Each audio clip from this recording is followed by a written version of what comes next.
Exercise 4. In the 1930s, a new kind of holiday was invented in Britain. A man called Billy Butlin had the idea that hard-working British people needed somewhere to go that was affordable and fun in order to escape the routine of their normal working lives. His idea was an early type of package holiday. He would offer full board accommodation and a lively program of free activities and entertainment for all the family. This would all happen in one place, and all for the price of a week's wages. His first holiday camp, as they were then known, opened in Skegness on the east coast of England in 1936 and was a huge success. Staying at a Butlin's holiday camp wasn't exactly like staying in a five-star hotel, though. Accommodation was in small wooden huts called chalets, which were arranged in rows facing each other. They were bright and colourful, but basic, and toilets were in shared blocks in the middle of the rows.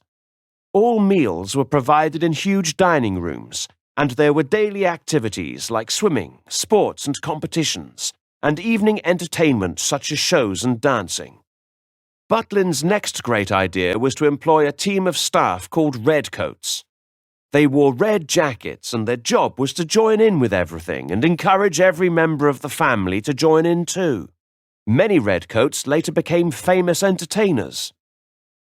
Billy Butlin came from a family of fairground showmen, so he knew about making money from entertaining people. He'd spent his teenage years in Canada, and while he was there, he'd visited a summer camp, which gave him the idea for his holiday camps back in England.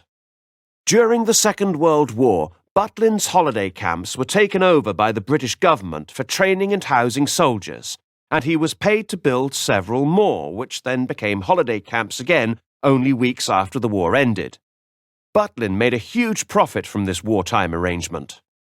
In the years after the war, the camps became even more popular as people who couldn't afford to travel abroad needed somewhere colourful and fun in which to enjoy themselves. Butlin continued to build more camps during the 50s and 60s, and his camps became famous for the crazy games and competitions that were held there, like knobbly knees and glamorous granny contests. In order to communicate with so many guests, Radio Butlin played music and made announcements through loudspeakers in every chalet and across the camps. Some guests found this so annoying that they cut the wires in their chalets. Despite this, Butlin's remained very popular and in 1972 received over 1 million bookings.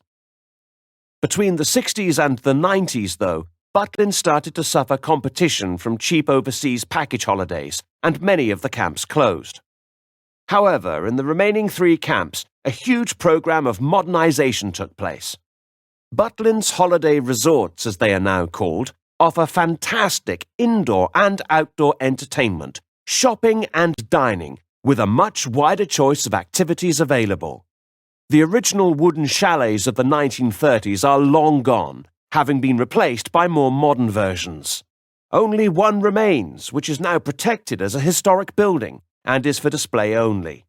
In the 21st century, Butlin's even opened 3 hotels on one of their sites, enabling guests to enjoy more luxurious accommodation, whilst still enjoying all the activities the resort has to offer.